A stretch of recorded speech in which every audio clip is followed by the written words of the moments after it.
Hola, buenas noches. Bienvenidos al vuelo de la abeja en esta etapa electoral.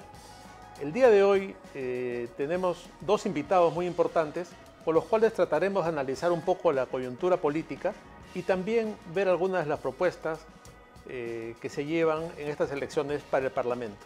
Iniciamos nuestro programa con nuestro invitado, el almirante José Cueto, que va con el número 9 en la lista de renovación popular al Congreso de la República por Lima.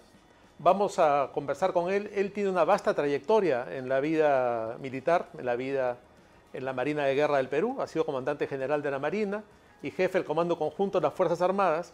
Sin duda tiene mucho que aportar en esta carrera electoral y posteriormente, cómo no, en el Congreso de la República. Buenas noches, almirante Cueto. Bienvenido al vuelo de la abeja. Luciano, buenas noches. Muchas gracias por la invitación y por la presentación, que ya me excusa de cualquier otra palabra al respecto. Gracias por la invitación nuevamente, Luciano. A tus órdenes. Almirante, la vida militar, la vida en la Marina, sin duda lo ha llevado usted a situaciones extremas, a enfrentar al terrorismo, a momentos dramáticos en que hay que decidir con mucha rapidez. ¿Cómo ve ahora usted, luego de esa experiencia, esta otra forma de guerra en la que se puede convertir una campaña electoral, ¿no? Esta forma, a veces también de guerra sucia. ¿Cuál es su expectativa y su experiencia en este aspecto en las presentes elecciones? Bueno, efectivamente, como tú bien dices, Luciano, es una nueva forma de guerra.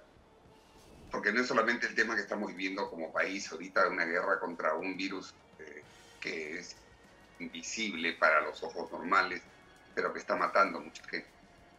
En la vida militar nos acostumbra desde chicos a tomar decisiones, a manejar gente, a trabajar con escasez de recursos, pero principalmente a trabajar en equipo. Eso es un tema que, por ejemplo, ahora no se ve en esta pandemia. La vida militar nos lleva por diferentes sitios. No solamente lo que hemos vivido gran parte de nuestra vida en la Armada, algunos en el Ejército o en la misma policía, que se despliega mucho más por las zonas alejadas del país. Y conocemos, cuando estamos fuera de Lima, la cruda realidad de nuestra población. Es una forma de ir interiorizando los problemas nacionales, ir conociendo todas las escaseces, ir ayudando con lo que se puede, con la forma de dirigir, de ayudar de alguna manera a las poblaciones alejadas, ver las necesidades, ver la solidaridad de mucha gente que sin ser parte del Estado se preocupa constantemente de ayudar a la comunidad que tiene al lado, o al asentamiento que tiene al otro, o a las asociaciones populares. Y eso te va dando una mística.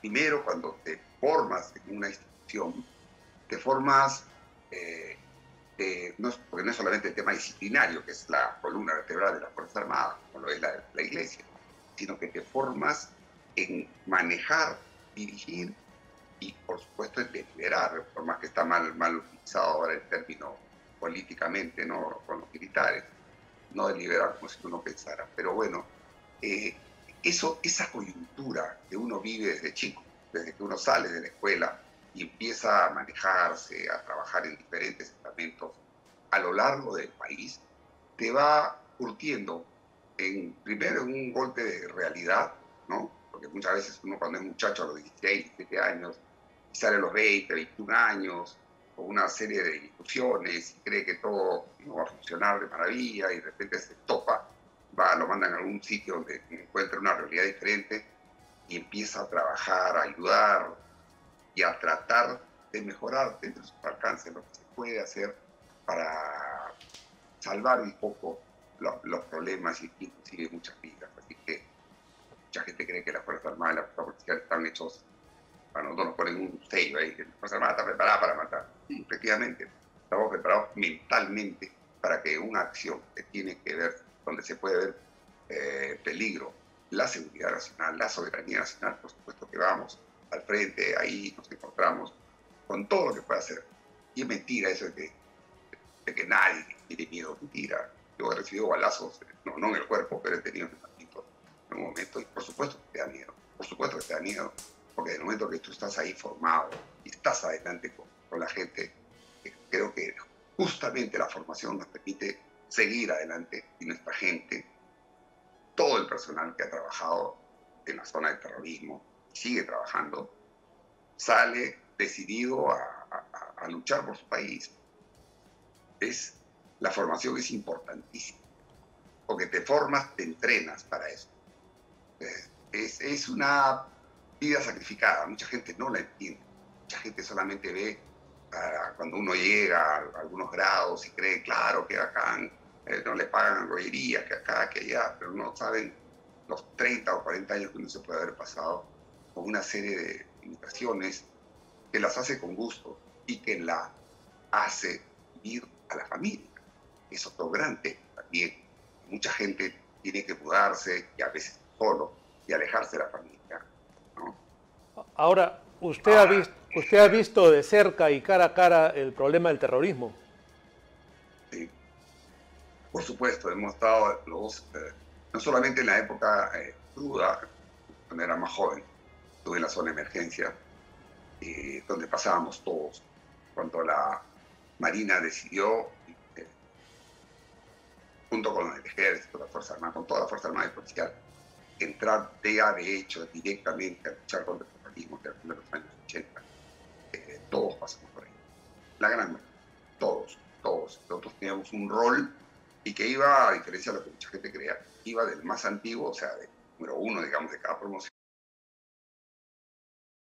No es que entraran, a veces escuché a una persona que tenía idea, pues, de la Fuerza Armada, de la Policía Nacional, que iban solamente los que no tenían, y lo voy a poner entre comillas, vara, ¿no? No tenían vara, o sea, esos mándalos allá, mándalos a Ayacucho, mándalos a Cayali, mándalos a Pucallpa, sea donde sea. Y no era así. Por lo menos doy fe de la Marina, donde todos teníamos que pasar ahí a formar los balitos, los batallones, en fin, todos las organizaciones preparadas para ir a la lucha contra el terrorismo, y empezaban en todos los grados, siempre con los más antiguos. Eso es lo que tiene que dar el ejemplo del resto que viene atrás, ¿no? Ahora Digamos, de esa manera.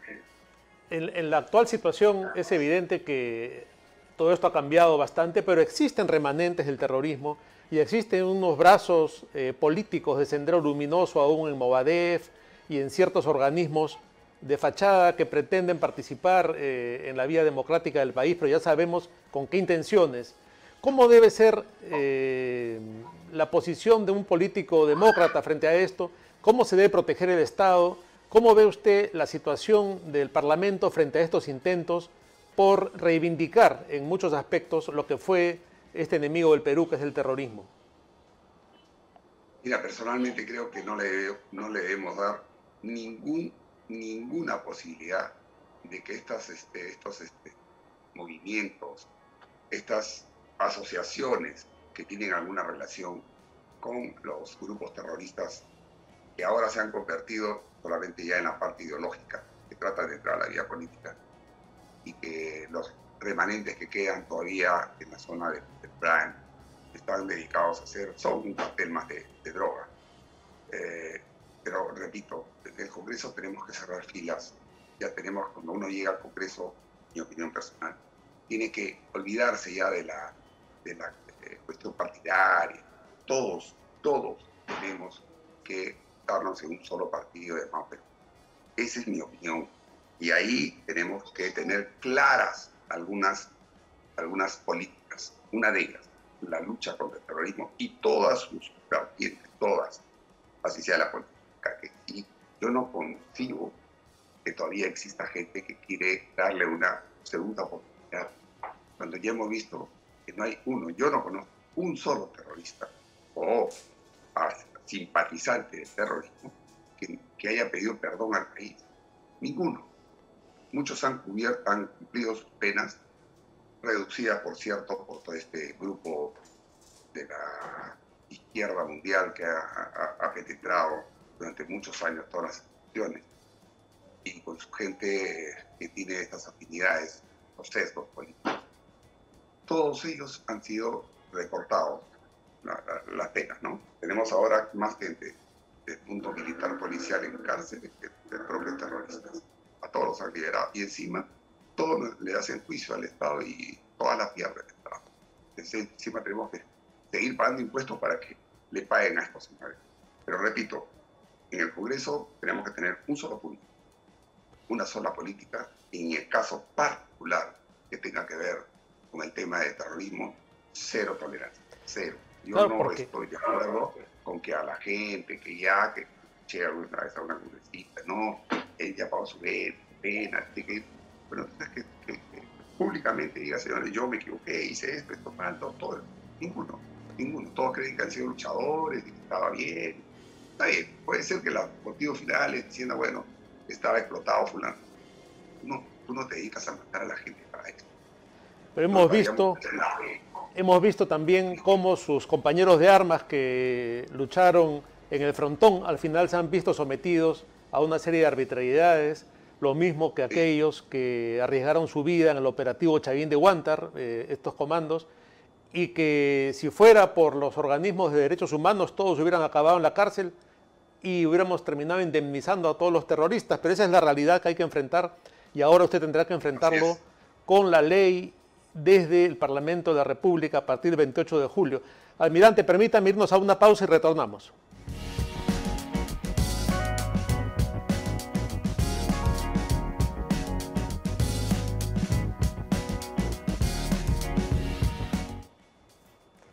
Amigos, estamos de vuelta en el vuelo de la abeja, conversando con el almirante José Cueto, candidato número 9 al Congreso de la República en la lista de Renovación Popular. Almirante, Renovación Popular se ha convertido en la sorpresa de las elecciones. López Aliaga, el nuevo outsider, que de pronto ocupa el primer lugar en las preferencias en Lima, empatado en el primer lugar a nivel nacional y creciendo. ¿Cómo siente usted este súbito respaldo de la población a la candidatura de Rafael López Aliaga y bueno, también a quienes como usted lo acompañan en la lista parlamentaria? Mira, Luciano, yo te digo que eso se simplifica en una palabra: confianza. La gente que ya está harta del político tradicional, durante tantos años ha cifrado las esperanzas en tal o cual persona, mal llamado, mal menor muchas veces, y nos hemos encontrado, yo me incluyo ahí, con una pared, una desilusión total, puesto que la gente no cree en los políticos tradicionales. Ya están cansados de las mismas cosas, de los mismos ofrecimientos populistas, que si te regalo un bono, que si te regalo esto, que si te digo, no te digo a ti. Rafael se ha encargado de hablar, no es un político tradicional, se ha encargado de hablar directa, claramente la gente. Lo que él piensa, lo que pensamos nosotros también, lo dice abiertamente, confrontacionalmente. Mucha gente no le gusta. Bueno, pues es lo que creo yo expresa el principal sentimiento de la gran mayoría de la gente. Porque no es solamente el tema de que se enfrente a las grandes mafias, que sea Odres, que lo va a votar. Ningún otro congreso, ningún otro presidente o candidato presidencial ha tocado el tema de la corrupción, más allá de decir que vamos a luchar, ¿no?, con todas lo típico, sino con cosas concretas. Multa a Odres, vamos a hacer un tema administrativo, vamos a sacarle todas las cosas que tiene, vamos a recuperar parte de los miles de millones de dólares que se ha llevado. Ese enfrentamiento directo no lo ves de ningún candidato presidencial. Se están dedicando ahora, que ya ven que Rafael está subiendo, tiene una tendencia marcadamente ascendente, han empezado los ataques contra él, le van a sacar, le van a inventar miles de cosas, ¿no? Entonces, por lo menos nosotros no tenemos la intención de estar todo el día respondiéndole a todos los que quieran hacer ese tipo de problemas, de decir que por qué no hizo esto, por qué el otro, que me acuerdo, que yo sé que en el año 80, que en el año 90, que de repente salió por acá y dijo tal cosa, o dijo fulano, no, si acá el tema son propuestas. Y Rafael está manejando sus propuestas, las está explicando por donde va, está generando confianza, pues la gente sabe que ya no debemos tener este tipo de populismo barato cuando los candidatos presidenciales se dirigen a la ciudadanía. Todavía hay un cierto porcentaje de gente que cree en estas ofertas populistas, que cree en ciertos candidatos que abiertamente, públicamente se conoce que son, están por lo menos involucrados en la corrupción o con altos o indicios, como dicen los abogados, de corrupción, en fin.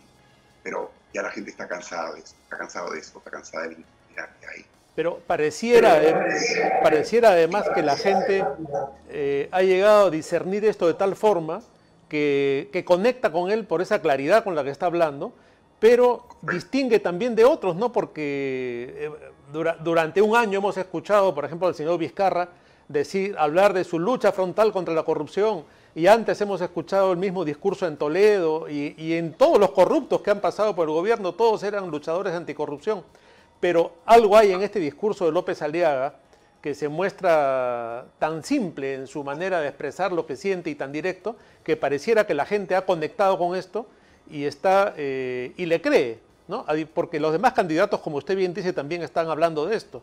Ahora, ¿qué propuestas, ya más concretamente entrando a este tema, qué propuestas anticorrupción lleva el partido Renovación Popular o lleva usted concretamente como candidato al Congreso?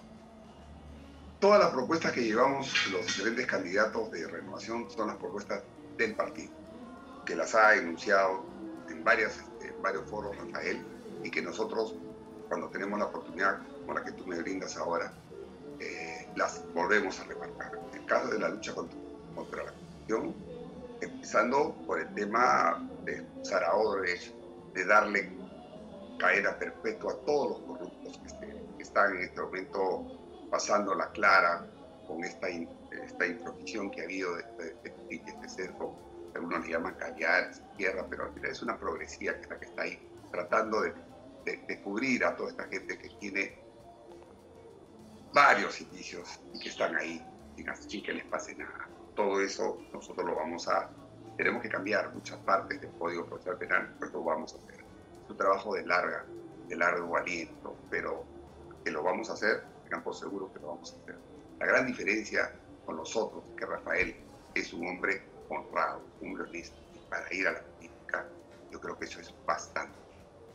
Si bien los 4 ejes que él maneja en la parte de hambre, educación, salud y seguridad, todos embarcados en una lucha contra la corrupción, porque estamos investigando y recibiendo información, en todos lados se encuentra corrupción. Y no estoy hablando solamente de la corrupción, que es la que todo el mundo conoce, la del alto nivel, que si el presidente pide una cuenta por acá, que si pide cuenta por allá, porque hay corrupción en todos los niveles, y donde encontramos una serie de problemas que son en los mandos medios. No es solamente llevar un buen ministro, un buen viceministro, más abajo se va a necesitar de mucha gente honesta para empezar a cambiar eso. Nos va a costar, seguramente que sí. Nos va a crear 1000 problemas, seguramente que sí, pero lo vamos a hacer. Cualquier cosa que uno haga para luchar contra la corrupción tiene que tener un primer signo económico, que es decisión política. Cuando no hay decisión política, cuando tú tienes una persona que te dice, bueno, vamos a ver, yo voy a ver si sí, si no, algo hay, cualquier cosa, porque de repente también está metido en la colada, como le llaman los muchachos, no tiene rabo de paja. Ahora, obviamente... Una decisión frontal contra eso. Y claro, Rafael la tiene. Pero también un Estado elefantiásico, enorme, burocrático, permite mucho el crecimiento de esta corrupción y permite mucho los arreglos bajo la mesa, porque hay tanto enredo de un Estado burocrático, y ahí también yo creo que viene muy bien y muy a pelo esta propuesta que tiene Renovación Popular de reducir el Estado, reducir los ministerios. Sí. Ahora, que no entiendan mal, porque hay mucha gente que dice, uy, vamos a votar a 3.000 personas, 5.000 personas. No, no es así.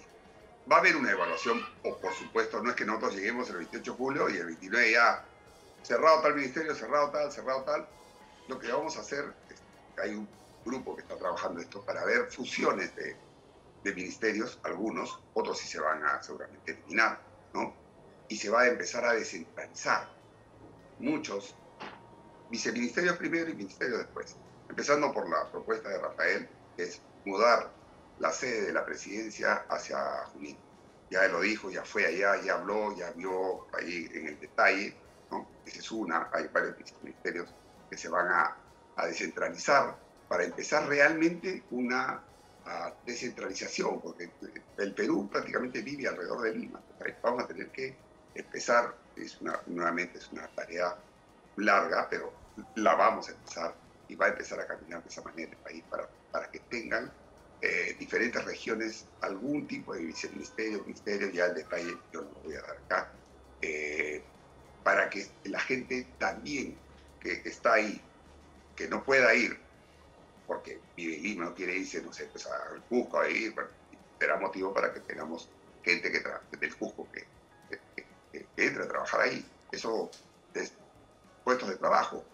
Pero más que eso, es darle la tranquilidad a mucha gente, sobre todo a la gente que es parte del Estado. No hablo de las asesorías, no hablo de los amigos, de uno u otro, eso definitivamente es fácil de detectar y eso se van a cortar, ¿no? Se van a eliminar todas estas asesorías que le han generado miles de millones de soles al erario nacional, ¿no? Para poder dar pie a que revalorar al personal contratados del Estado, que son parte del Estado y que muchas veces se ven relegados porque llega un asesor tal, llega fulano de tal, unos sueldazos y que no hacen nada.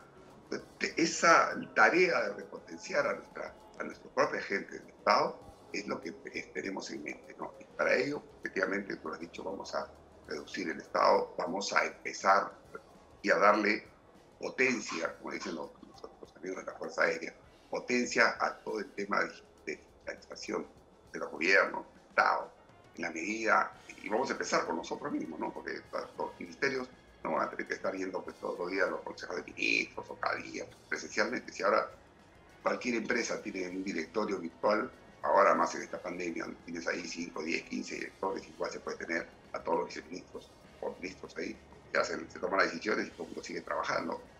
Vamos a potenciar bastante lo que es el gobierno digital y con ello vamos a empezar a reducir también tanta burocracia, ¿no? Que existe ahora para pasar un papel de un escritorio a otro. Claro, y también retomar lo que es la carrera pública, ¿no? Como usted bien dice, que llegan asesores y amigos del ministro y por eso no hay una continuidad y la carrera pública no tiene el peso que debiera tener, no hay especialistas y nos pasamos la vida en estos cambios.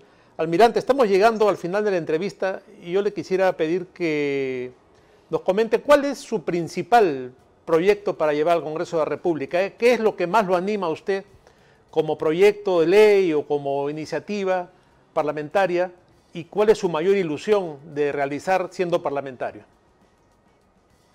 Mira, Luciano, yo tengo una predilección especial por aquellos proyectos que hay algunos que van a llegar para ayudar a que sea una realidad.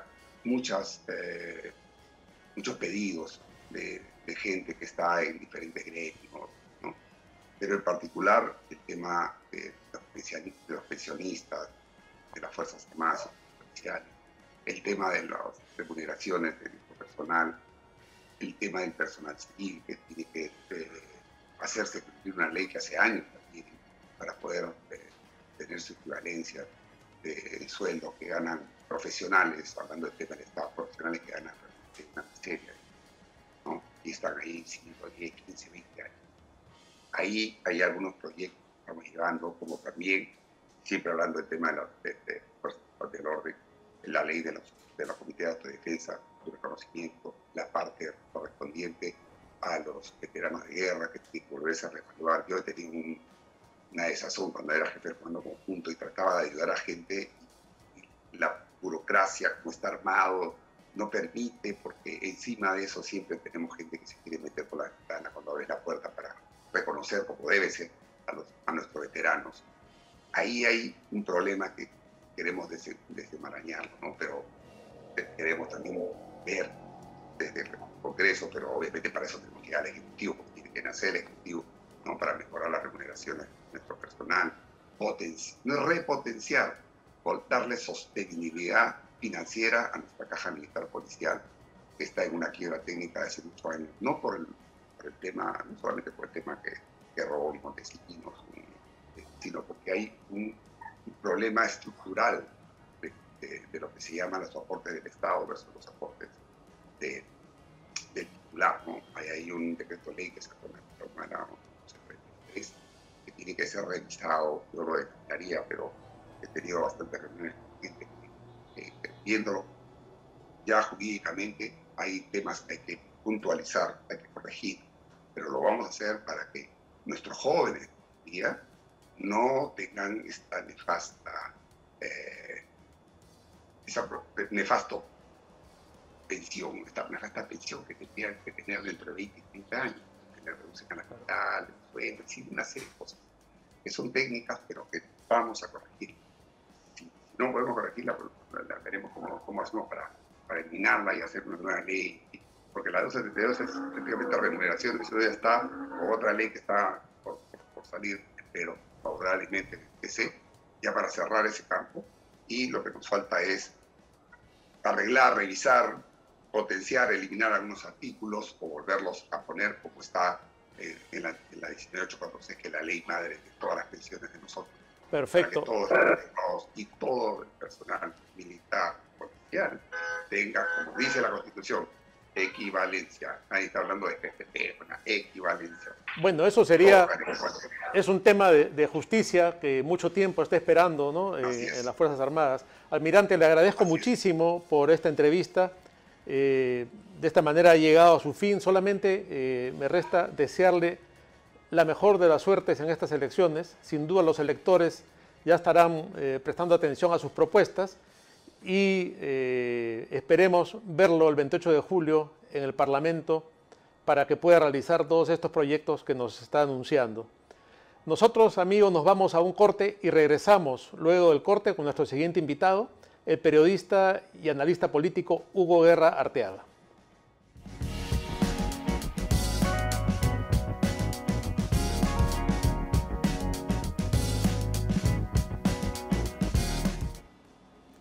Estamos de vuelta en el vuelo de la abeja con un nuevo invitado.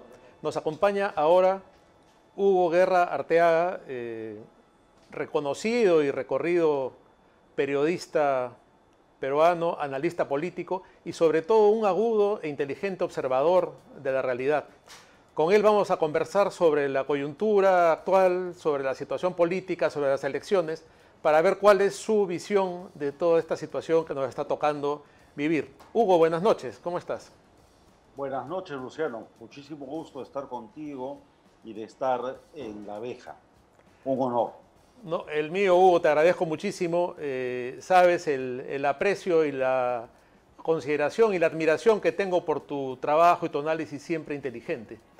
Te diré que es una maravilla verte actualmente y recordar cuando eras apenas un chiquillo universitario, cómo pasa la vida, pero para bien. ¿Te acuerdas? Bueno, tantos años hubo desde que llegué un día a tu despacho ahí en el diario El Comercio en los años 80. Así es, pero has crecido para bien y la creación de La Abeja era fundamental para reflejar el pensamiento de un sector importante de la peruanidad. Bienvenido a este mundo polémico, ¿no? Muchas gracias, Hugo. Muchas gracias. Agradezco mucho tus palabras. Tú has sido uno de los primeros, Hugo, que notó y enfiló sus baterías claramente sobre el asunto de la corrupción de Vizcarra y que no tuviste ningún reparo en decir desde un principio que era un sinvergüenza que iba a terminar preso. El tiempo te dio la razón, sin duda. Lamento haber tenido razón. Ojalá hubiera tenido un delirio únicamente, pero la verdad es que de una manera muy temprana tuve acceso a mucha información que con posterioridad se ha ido confirmando sobre la trayectoria de este sujeto. Yo prefiero no llamarlo señor porque el señorío tiene una connotación mucho más amplia, pero este sujeto desde los 25 años de edad que entró a la administración pública a través de cargos fuera políticos o otros vínculos con el Estado, fue un corrupto y fue denunciado en múltiples oportunidades. Me parece increíble cómo fue aceptado en la propuesta de Pedro Pablo Kuczynski, quien también nos defraudó, pero además cómo con posterioridad no solamente se ha confirmado su trayectoria delincuencial y extremadamente polémica en lo político, sino que además se le mantiene con impunidad. Eso es gravísimo. ¿Cómo explicas que haya todavía un sector relativamente amplio de gente que lo aprecia y que le cree, y más aún que piensa votar por él? Yo no creo que lo aprecien, tampoco creo específicamente que tengan confianza en él. Lo que ha pasado es un fenómeno clásico en la psicología de masas.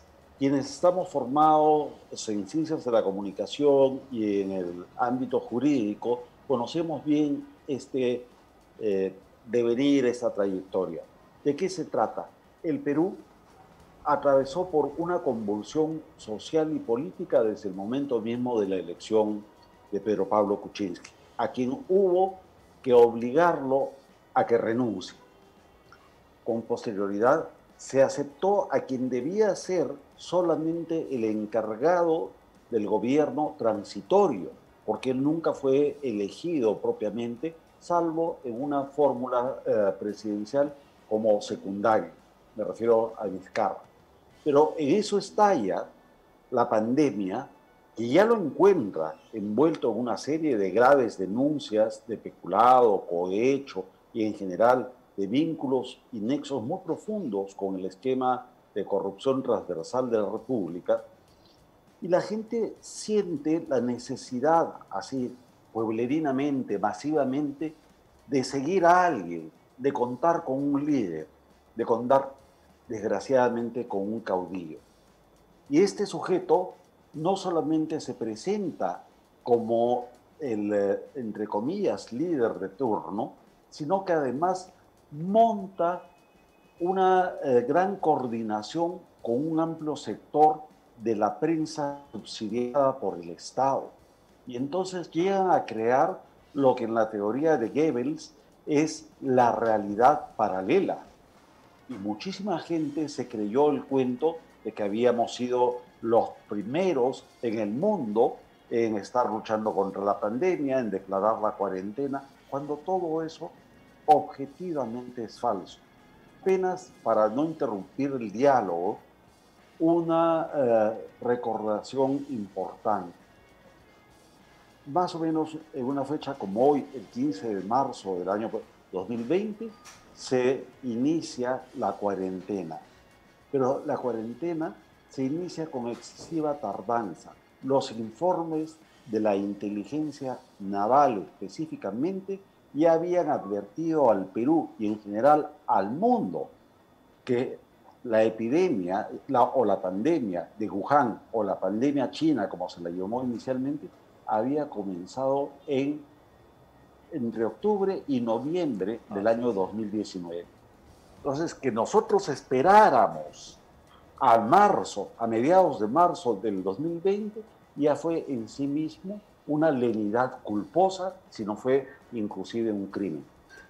Y a esto hay que sumarle su indolencia, su dejadez, no sé cómo calificarlo, en el tema de las vacunas, ¿no? Que mientras aparecía en televisión todos los días asegurando que ya se habían comprado las vacunas y que ya venían y que todo estaba en orden, no había movido un dedo. Y ahora resulta que ha pasado un año, Hugo, y estamos volviendo a padecer lo mismo de hace un año: la ausencia de oxígeno, la falta de camas de cuidados intensivos, las colas y la gente que se muere.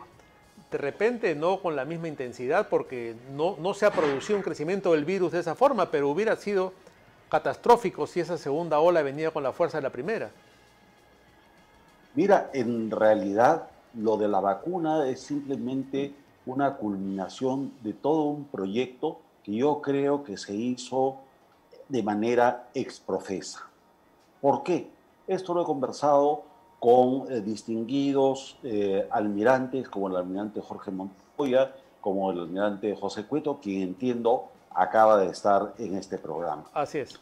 El Perú ya tenía y siempre ha tenido una ley de emergencia nacional según la cual frente a una pandemia, como proporcionalmente se haría frente a una catástrofe natural o a una declaratoria de guerra, se podía haber puesto en acción desde el día 1 a todo un sistema sustentado en la organización del Estado civil con la estructura de las Fuerzas Armadas, con lo cual no había necesidad de crear ningún comité de emergencia, ningún grupo especial de lucha contra el COVID.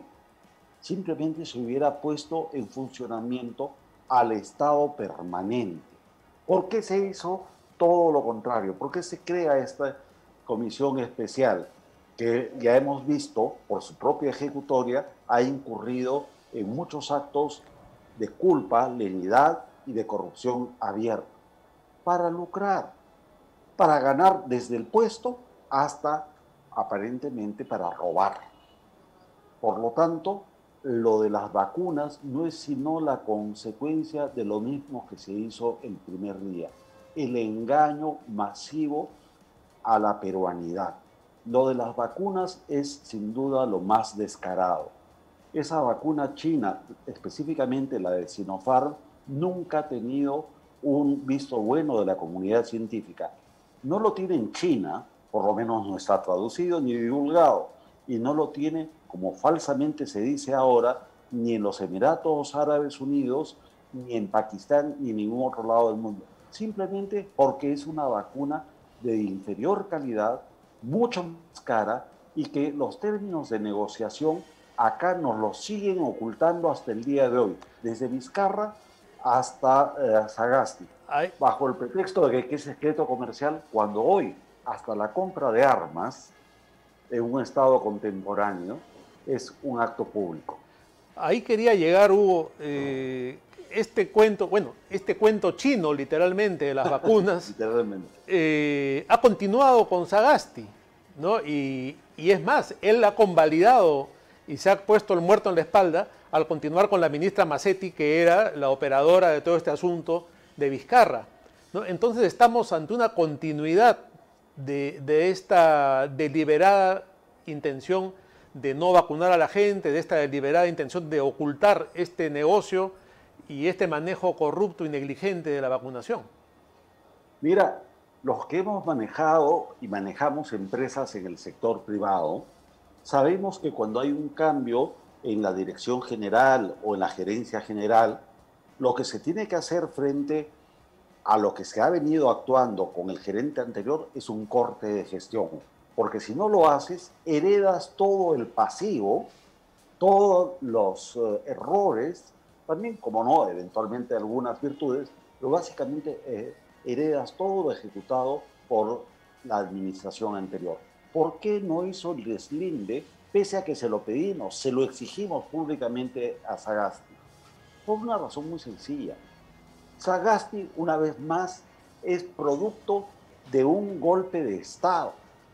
La destitución del señor Merino, a quien no conozco personalmente, fue la segunda vez que se configuró un golpe de Estado. La primera vez fue en septiembre del 2019 y la segunda vez al sacarlo a Merino de manera oclocrática, es decir, basado en la muchedumbre.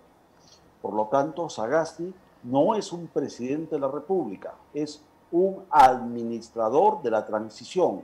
Y esta administración está vinculada ideológicamente, políticamente y administrativamente tanto al Vizcarrato como a lo que ahora se llama el Partido Morado, que en realidad es más rojo que de otro color.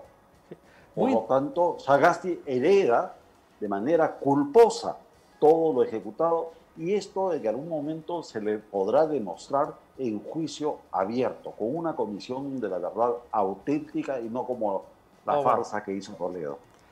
Hugo, me parece interesantísimo este último punto que has tocado. Quisiera volver sobre él luego de la pausa. Si nos permites, nos vamos a una pausa y regresamos.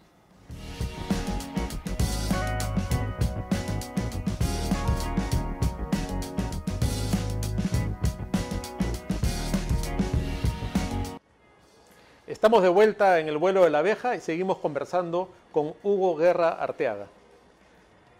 Hugo, tú comentabas al final sobre la legitimidad del gobierno de Sagasti y hay que retrotraerse un poquito para ver cómo Vizcarra fue como una araña armando una red corrupta para protegerse, creando la Junta Nacional de Justicia, controlando el Tribunal Constitucional, dando golpe de Estado y decapitando al Poder Legislativo y haciendo un Congreso a su medida, imponiendo un referéndum totalmente manipulado, en que él mismo fue cambiando sus propuestas según lo que el Congreso ejecutaba, y todo esto para constituir un gobierno ilegítimo, espúreo, una dictadura civil que ya sabemos cómo terminó, ¿no? Que termina con la correcta destitución de este delincuente para establecer un gobierno transitorio luego de la vacancia de Vizcarra, que como tú acabas de mencionar, termina con un golpe de Estado, ¿no? Entonces, en esta situación en que tenemos un gobierno como el de Sagasti, y que estuvimos a punto por unos votos de tener un gobierno del Frente Amplio, lo cual ya hubiera sido el acabose, ¿no? Pero que parece que hubo un arreglo entre ellos, ¿tienes confianza en cómo se pueda manejar las elecciones?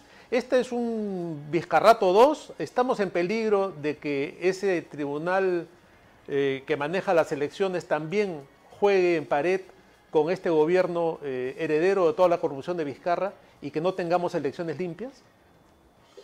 Primero, para cerrar la idea anterior, a todo lo que tú has mencionado como un fiel recuento de lo ocurrido, yo le añadiría un concepto integral.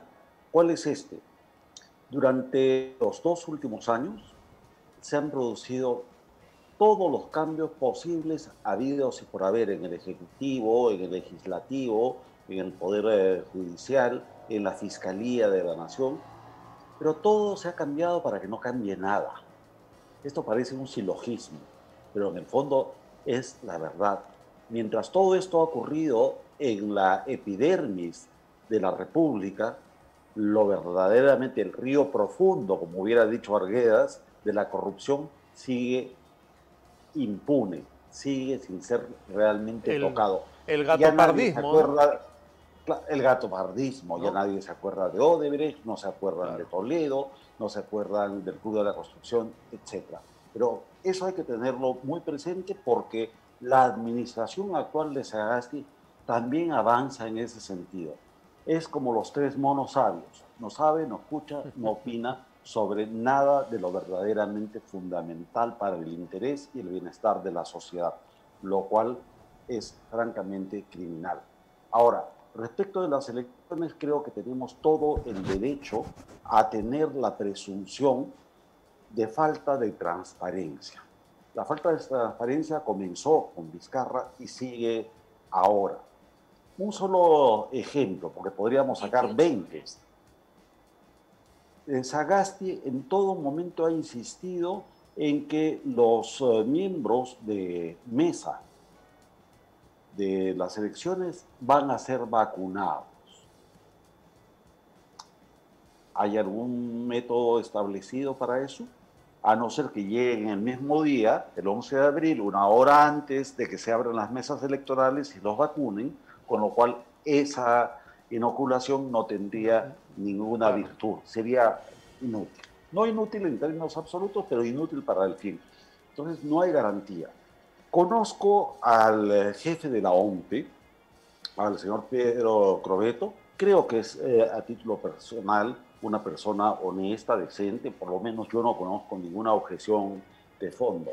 Pero sin embargo tienes a un jurado nacional de elecciones extremadamente polémico, porque durante todo este mini proceso, un proceso que no tiene las características habituales de un sistema democrático y republicano, que es un sistema que ahora se tiene que debatir a través de las redes sociales, porque no hay espacios ni en la prensa ni en la vía pública.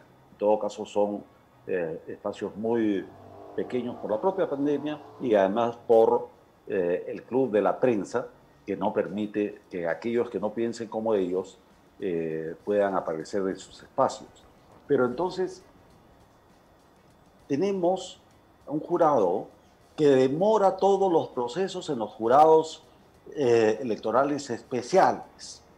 Son muy lentos en la absolución de los casos, no dan tiempo real y eficiente como para presentar las apelaciones ante el Jurado Nacional de Elecciones. Las resoluciones de primera instancia no están nunca debidamente fundamentadas, las del Jurado Nacional son bastante dudosas, hacen perder tiempo, hacen perder dinero, no tienen un sentido lógico, y más aún, algo que pocas personas resaltan, el Jurado Nacional de Elecciones no está completo. Así es. El Colegio de Abogados no ha tenido la oportunidad de presentar a su representante por los problemas internos del colegio, pero también porque el propio sistema del jurado no lo ha permitido. Entonces, ¿debemos tener dudas? Sí, claro que sí. Debemos tener dudas frente a los esquemas manipulados que nos presenta la prensa subsidiada. Sí, claro que sí. Debemos tener suspicacia frente a una serie de encuestas de empresas que pactaron con lo más oscuro del montesinismo, por supuesto. El ciudadano tiene referentes más transparentes, más verídicos, es muy difícil. Tenemos un sistema de observación internacional imparcial. Fíjate al extremo que llegamos al nombrar como representante ante la OEA a un sujeto impresentable como el señor Ceballos. Entonces, ¿qué confianza podemos tener? Yo creo que acá las elecciones, sin duda, se van a ganar con los votos, pero también en la mesa, peleando el recuento de votos 1-1, porque hay muchas amenazas groseras, incluso con amenazas a la libertad de expresión durante esta campaña. Ahora, tú has mencionado este tema del jurado de elecciones. Tampoco hay que dejar de recordar esta desastrosa reforma del sistema político que hizo Vizcarra en complicidad con la llamada Comisión de Alto Nivel del señor Tuesta, que sigue metido en el sistema electoral peruano como un asesor y no sabemos qué está haciendo ahí. Y la situación, en realidad, que tú has pintado, Hugo, es terrible, ¿no? No es nada esperanzadora y creo que hay que estar muy alertas con lo que pueda suceder. Mira, hasta el momento encuentro solamente a 2 candidatos. No los voy a mencionar porque yo trato de no parcializarme específicamente con nadie, sí con corrientes ideológicas o con posiciones de principios. Pero solamente hay un par de candidatos que han puesto en relieve todas estas dudas y que se han enfrentado a ese sistema ominoso que ha impuesto la Junta Nacional de Justicia y que han impuesto los asesores en general, no solamente el señor Tuesta, sino los asesores en general de todo este proceso. Estos candidatos, y singularmente uno de ellos, ya lo identificará el público de La Abeja, han tenido la valentía de demostrar que si no hay actitudes de fortaleza, de coraje cívico, democrático, para advertir de los riesgos, acá simplemente se burlan de lo que pueda decidir de manera libre e independiente el país. Estamos en una situación bastante delicada, que no se quiera ver o que pretendan maquillarla, porque al gran sector de la prensa que no le interesa perder el subsidio del Estado, no lo va a ventilar abiertamente, es una cosa, pero que las amenazas son muchas, por supuesto que están ahí. Hugo, tú has mencionado que debido al manejo que hay de los medios de comunicación, vinculados en gran parte de los casos a temas de corrupción o al subsidio, entre comillas, que reciben del Estado, un terreno libre, todavía entre comillas, son las redes sociales. Pero también hemos podido detectar que en las redes sociales se está empezando a arrinconar a cierta forma de pensamiento, a los sectores que podemos llamar más conservadores, a los sectores pro vida, censurando las publicaciones. Y lo que se ha podido detectar respecto a esto es que, por ejemplo, en Facebook, los encargados del fact-checking, entre comillas, de la verificación. De la verificación de la verdad, de ser los censores, de decir qué es verdad y qué no es verdad, qué es verdad y qué cosa es mentira, es el diario de la República, ¿no? Así es. Entonces ahí estamos... Al gato de despensero. Claro, claro, no estamos en una situación bastante complicada porque el Diario de la República tiene una opción ideológica clara y que no la oculta, y unos vínculos empresariales también bastante peligrosos.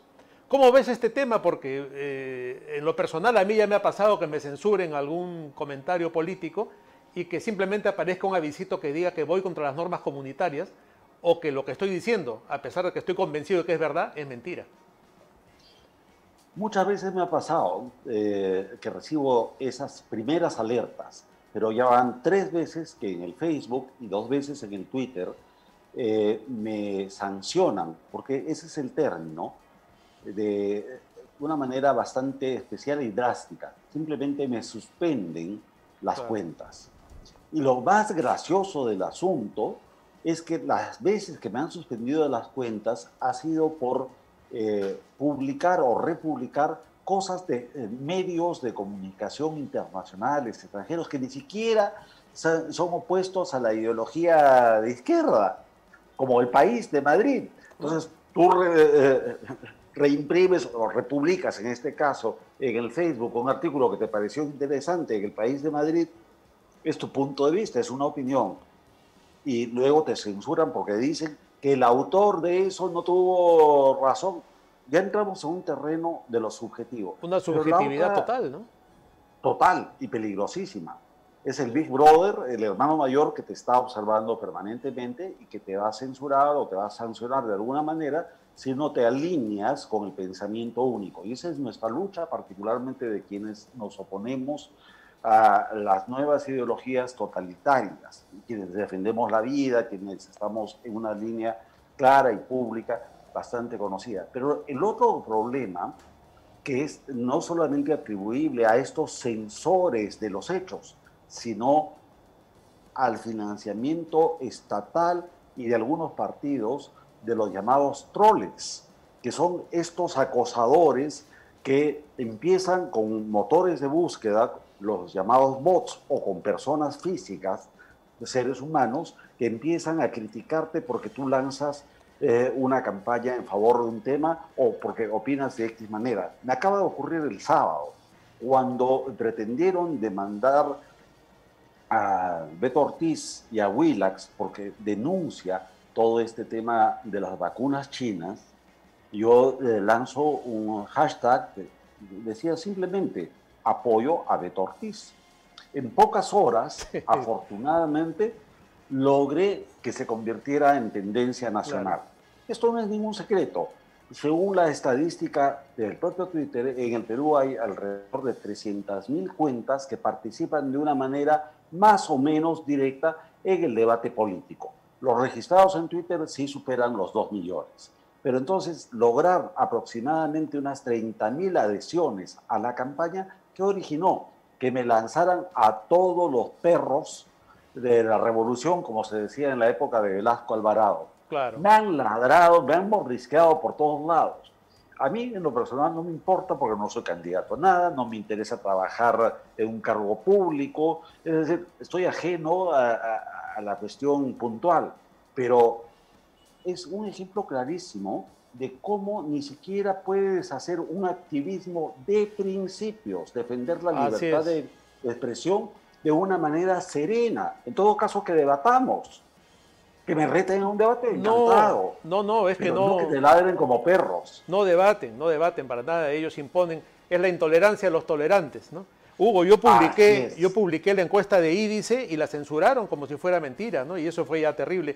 Lamentablemente, Hugo, siempre que conversamos, es tan interesante que podríamos quedarnos horas, pero se nos ha terminado el tiempo del programa y tú ya sabes cómo es esto en la televisión y en los medios. De manera que te agradezco muchísimo tu claridad, la contundencia, tus opiniones, y te comprometo a que en el futuro tal vez podamos volver a tener una charla tan interesante como esta.